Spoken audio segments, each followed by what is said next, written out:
I want to talk about something that's not talked about enough in addiction recovery. You hear people get sober and all the time they say, I don't miss the drinking days. I don't miss using. It was horrible. It was all bad. I haven't found that to be true. I had a lot of fun in my drinking and using days, or I wouldn't have continued going. I'm going to hazard a guess that a lot of you have also had a lot of fun times. Otherwise, we wouldn't have gone to the depths we did. It did something for us in the beginning. Alcohol and drugs or a solution to my problem, my thinking problem, my perception problem. It was my failed solution. But for a long time, it did what I was looking for. It did what I set out to do, which was seek relief, oblivion, quiet, peace, comfort, ease and comfort. That's all I ever wanted in life. That quiet in my head. I didn't want to keep worrying about what you thought of me. I hated going into rooms and thinking to myself, "Oh, those people are all looking at me. They're talking about me. They're making fun of the way I walk or the way I look or my hat or my build or my face."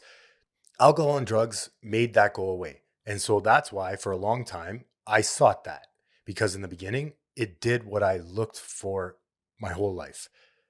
That connection with you, the connection with the people in the room where I felt like I fit in. I felt like I was a part of, for once in my life, I could just exist and be accepted for who I was. That's what drugs and alcohol did for me. I want to ask you today, before I jump in, what did drugs and alcohol do for you? What did drinking do that you chased it to the depths you did? Because a lot of us, it was a solution, like I said. I've been looking for this peace and quiet my whole life. And when I take a drink, the world suddenly doesn't seem as bad. My problems melt away, they slip away. My self seeking slips away. I don't think about my circumstances in my life. I don't think about what you're thinking of me. I don't care. I don't care about a lot of things. So, in today's episode, I want to talk about the parts of my using and drinking days that we actually miss, that I actually fantasize about, that I think about, the way my triggers and obsessions happen today. I'll say this: they are fewer and far between than when I first came in. The first 3 months of my recovery this time around, I was thinking about using cocaine every day. How did I get through that? I called somebody every time I thought about using drugs, and I just simply told them, "Hey, I'm thinking about using coke today."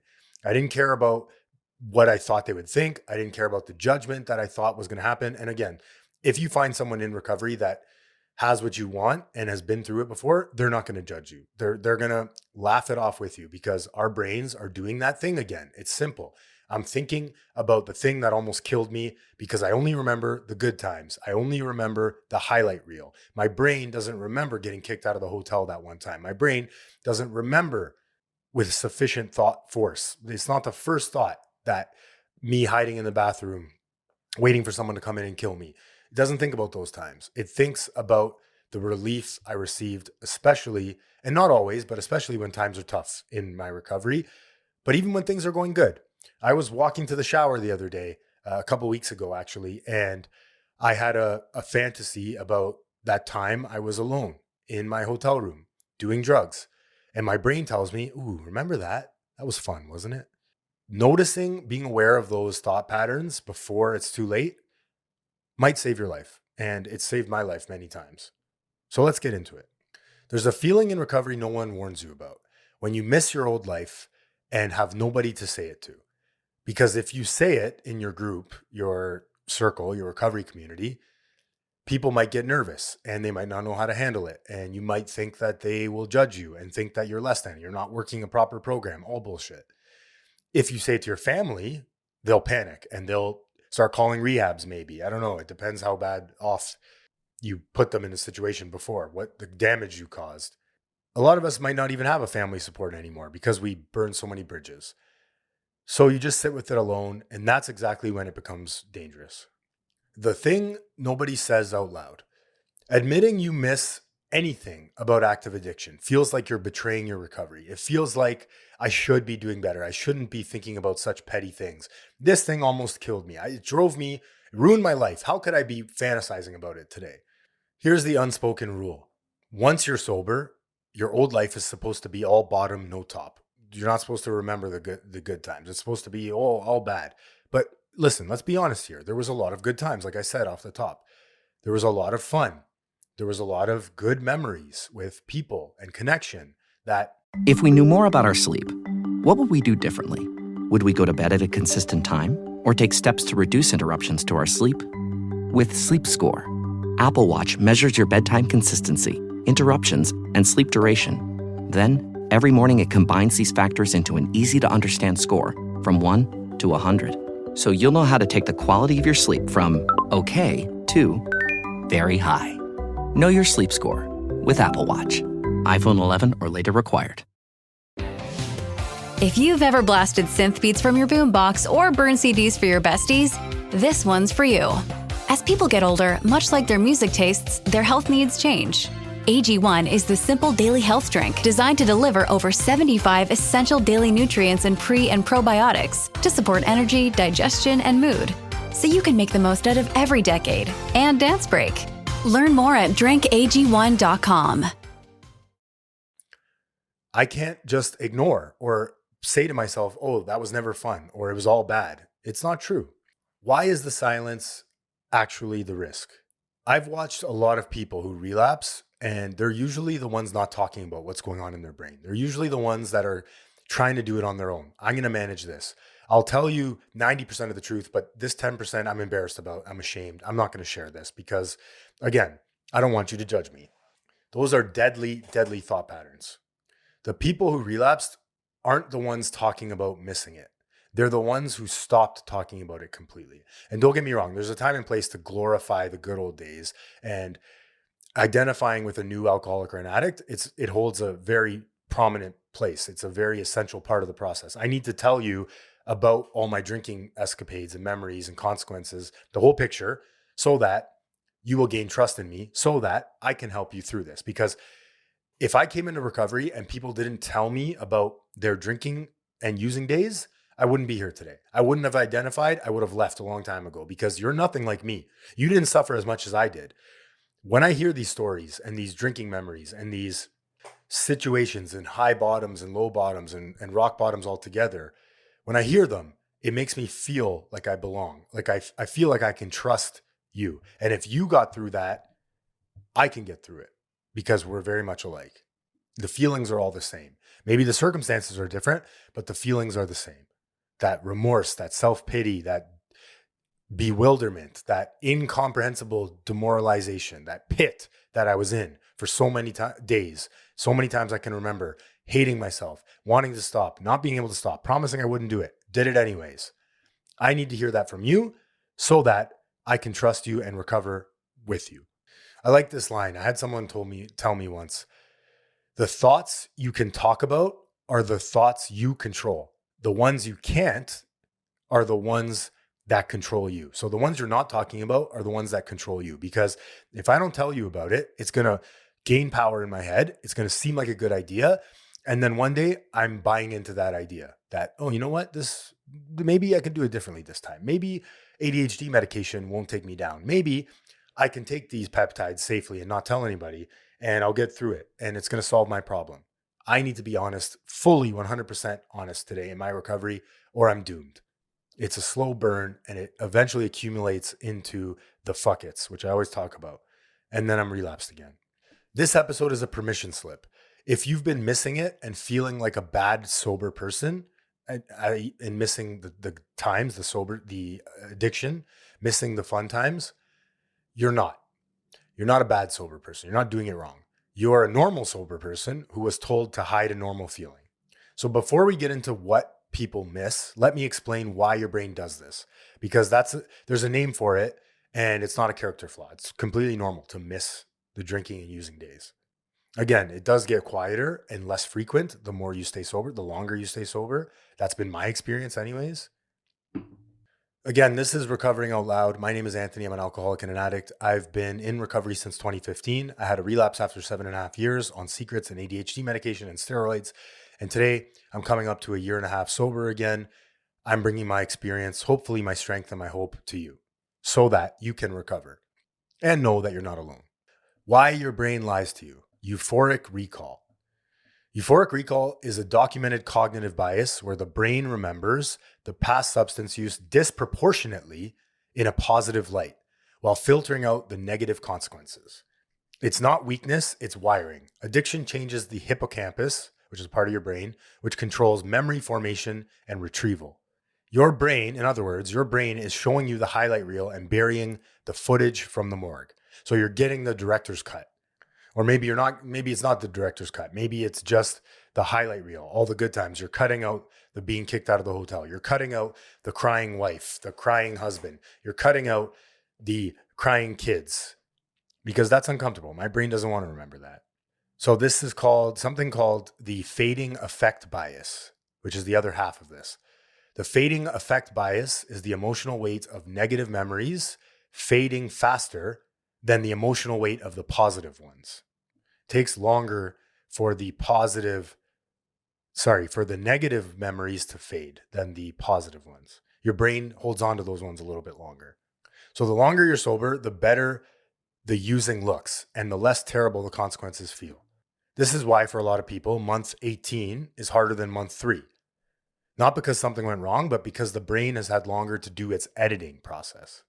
What this means practically, your nostalgia is expected. It's actually a sign your brain is functioning normally. Addiction wired, but normally.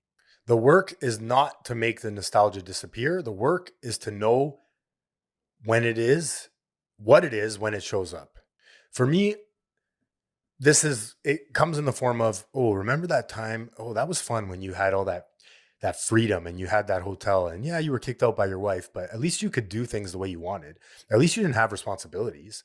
You didn't have to go to work because you got fired from that job and life was fun. Remember how fun that was? Here's what I've come to realize about this whole thing. I don't necessarily miss the high of doing coke or drinking. I miss the illusory freedom brought upon by drugs and alcohol. This not having to be an adult, the ability to turn my phone off, kick my shoes off, relax, unwind, not worry. I miss this fake freedom, illusory freedom that I used to have. The things you're allowed to miss. 1, missing the escape. The relief that came with the first drink, the first line, the first smoke, whatever, toke, the shoulders dropping, the volume going down, the breath. I could finally relax and breathe. The escape from my thoughts, myself, my circumstances. Not necessarily escaping life or reality. I'm escaping myself. All my defects of character, all the things I don't like about myself, it didn't matter. It slipped away, as I said. Relief from the constant noise, anxiety, hypervigilance, racing thoughts, whatever your particular flavor of unrest was, your dis-ease. 2, missing the using buddies, using friends. The friendships that only made sense because you were both using. You were connected by the bag or connected by the pitcher of beer. Those relationships where you could just talk for hours on high on drugs or drunk and just be open with somebody. The connection you felt where you could just let it all out and not worry about how they would receive you, how they would judge you, because you both shared that bond. The hard truth, those weren't all fake friendships. Some of them were real. They were just built on a shared sickness. They were built on the wrong motive, I'll say. They were built on something you thought was real, but it was surface level. That's my opinion anyways. The need underneath all this is being seen by someone who got it without explanation, belonging. 3, missing the ritual, the preparation, the anticipation. Remember that? I'm texting my dealer and I'm excited when it's going to show up. I'm more excited ordering my drugs online and waiting for them to come in, going to the mailbox, opening the mailbox, seeing the package there. That got me high. My dopamine was firing on all levels from the anticipation of having that first drink or drug. The leading up to, the drive, the call, the wait, the setup. Sometimes that was as good as the high. I'll go out on a limb here and say that was better than the actual high, because every time I used and picked up, my dopamine didn't match what I thought my dopamine was going to match, and it let me down. But leading up to it, I was so high, anticipating that feeling of just picking up, just having the drugs in my hand. I was safe if I had my drugs on me, if I had enough drugs for the foreseeable future. That was what I chased for a long time. missing the ritual. 4, missing the identity. You knew who you were. The fuck up, the wild one, the party, the fun guy, the funny girl, the tragic figure. Without my using, I didn't know what I was. Like I said in that identity episode that I recorded, I had an identity attached so strong to my addict self that I didn't know who I was without it, without the drugs, without the alcohol. Sober me was a stranger, and the addict had a personality I'd spent years building. And I knew who that was. I was accustomed to that person, that character, that stage character. The need underneath, identity, self-concept, a story about who you are. Recovery asks you to be someone you've never met. That's disorienting, whether or not anyone admits it. And then 5, how about this one? Missing the body, the figure, the appearance. What substances did to your body? So for me, the stimulants allowed me not to eat and I could lose weight. And I liked the way my face looked because it was hollowed out. I thought it was good. I thought it was achievable. I thought it was what people wanted. I thought it was what I wanted. I wasn't thinking about food all the time. So that felt good. Physically, chemically, sensorily. This one is hardest to talk about because it's the most honest. The substance worked. That's why we used it. It allowed me to be skinny. It allowed me to not have to eat all the time. The need underneath, psychological regulation. A nervous system that doesn't know how to soothe itself is going to miss the thing that soothed it, even if that thing was killing it. So we've named all the things that we miss or could potentially miss. There's many more, but these are just a few. That's step 1. Step 2 is where a lot of people miss, and the posts on social media won't really talk about, but what to actually do with this. So the standard line is find healthier ways to meet the same needs. That's true for some of them. Connection, yes, find a new community. Ritual, yes, build the new ones. Intensity, yes, find legal versions of aliveness. Recovery community is so important in my life today. I can't stress enough how important it is to lean on like-minded people. So think of it into 2 buckets here. Bucket 1 says needs you can meet differently. Connection, so your sober community. Ritual, morning routine, sober rituals, meditation, prayer, journaling. Identity, you build a new one slowly through doing things that you like doing. Intensity, cold water, hard workouts, creative work, real risk taking that doesn't involve fentanyl. Bucket 2, needs you have to grieve or let go, surrender. The oblivion, the chemical relief, the version of yourself who didn't care, the quick fix, the microwave mentality. I have to let that go because it's not realistic to just solve my problems in this snap of a finger, in the instant gratification. Grief as a recovery skill. Sobriety includes a real loss, even if what you lost was killing you. You have to grieve that old version of yourself. There's no way around it. You can love what you lost and still be glad that it's gone. 2 things can be true. That's adult emotional life. I can be sad that I lost this identity, but I can also realize that it was killing me and it doesn't serve me anymore. And I'm becoming a new version of myself. Play the tape all the way through to the end, the practical tool. So whenever I get a using thought, euphoric recall shows up, I can force the brain past the highlight reel and play the tape all the way through. What happened all the way through that time? When I picked up those drugs, when I took those ADHD pills, when I took that meth, where did I end up? Maybe not right away, but how did I end up that night? I couldn't sleep. My wife was yelling at me because I was talking so much and I wasn't eating. I slept in because I was staying up all night. And then I wasted all my time on the internet doing nothing, high out of my mind, shopping for more drugs. That was my ritual, my routine. And then invariably, I end up hating myself at the end. Play the tape all the way through to the end. If you've been missing your old life and thinking that it means you're not really sober or you're not doing it right, you are. You're just sober and honest. That's actually the version that lasts. Here's something that you can do tonight. Find one person, whether it's a sponsor, a sober friend, a therapist, peer in your recovery community, someone with a like-minded as you. Say one true sentence about what you miss. Tell them what you miss about it. Not a confession, not a relapse warning, just a sentence. I miss blank sometimes. Sometimes I miss having the freedom, having the ability to just shut off my brain. I miss that sometimes, and that's okay. I can get it out, and it loses its power when you get it out.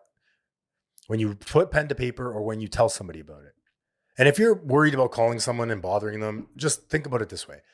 If you call somebody, you could be helping them. You never know. You might be helping them because when they help you, they're out of their shit. I like to think of it like that. I am reaching out to somebody and just saying, hey, can I run something by you? Hey, I want to get your opinion on this. Hey, I've been having this thought in my head. Let me run something by you. Let me get this out because I need to get it out. Simple, not easy. You're not failing by missing it. You're doing recovery by being able to look at it. The people in trouble aren't the ones who miss the old life. They're the ones who've buried that they miss it. I don't think there'll ever be a time where I don't miss parts of my drinking and using. A lot of it was fun, like I said. The difference today is that I can be honest and aware about it. I can play the tape all the way through and tell myself, hey, yeah, that seemed like it was fun, but remember all the negatives that came with it. Because I don't know about you, but if you're listening to this, chances are you have more negatives than positives. Otherwise, you wouldn't be here. You wouldn't be seeking recovery. You wouldn't be trying to better yourself. I have many more negative. The negatives always outweigh the positives for me in my experience. That's because I had a lot of experiences that really brought me to a bottom that I didn't want to ever experience again. I don't ever want to go back there. I don't ever want to go back to my using and drinking. I don't ever want to relapse. At REI Co-op, we've got the gear that makes camp easy. A tent that sets up in seconds. A chair you could fall asleep in. A cooler that keeps things chill. So you can get to the good stuff. Late night laughs, endless stars, and stories you'll tell again and again. REI Co-op. Camp solved. Shop in-store or at rei.com. I didn't think the pain from the shingles rash would affect simple, everyday tasks like bathing, getting dressed, or even walking around. I was wrong. Though not everyone at risk will develop it, 99% of people over the age of 50 already have the virus that causes shingles, and it could reactivate at any time. I developed it, and the blistering rash lasted for weeks. Don't learn the hard way, like I did. Talk to your doctor or pharmacist today. Sponsored by GSK. Do I miss it sometimes? Yeah, for sure. There was a lot of times that didn't end up in horrible consequences. The difference is, by the end of it, I always hated myself. I always ended up in that same feeling by the end, that remorse, that bitterness, that self-pity. When I had one problem, I would use and drink, and then I would have many more problems. The hangover would always outweigh the positives for me. So just be honest with yourself today. Play the tape all the way through. What happened when you picked up that next week, that next month, that next day? What was that like? Remember what that was like. Be honest with yourself. Are you allowed to miss it? Absolutely. But you can grieve that old version of yourself and move on and build a new version of yourself. One that can face life head on without having to escape, can face hard times, get through them. This too shall pass. Don't ever forget that. Thank you for being here today. Thank you for listening. If no one has told you this yet, I love you. Please like, follow, subscribe, rate the podcast. I appreciate every single one of you. Don't ever forget, recovery is simple. Struggling with weight loss? Prolon's 5-day fasting mimicking diet is a clinically developed nutrition program designed to promote fat loss while protecting lean body mass. Developed at USC's Longevity Institute, it assists the body in entering a fasting-like state that helps reset metabolism and target visceral fat. In just 5 days, Prolon offers a science-backed approach to weight loss without extreme restriction or guesswork. Get 15% off plus a $40 bonus gift when you subscribe at prolonlife.com/now. Not easy.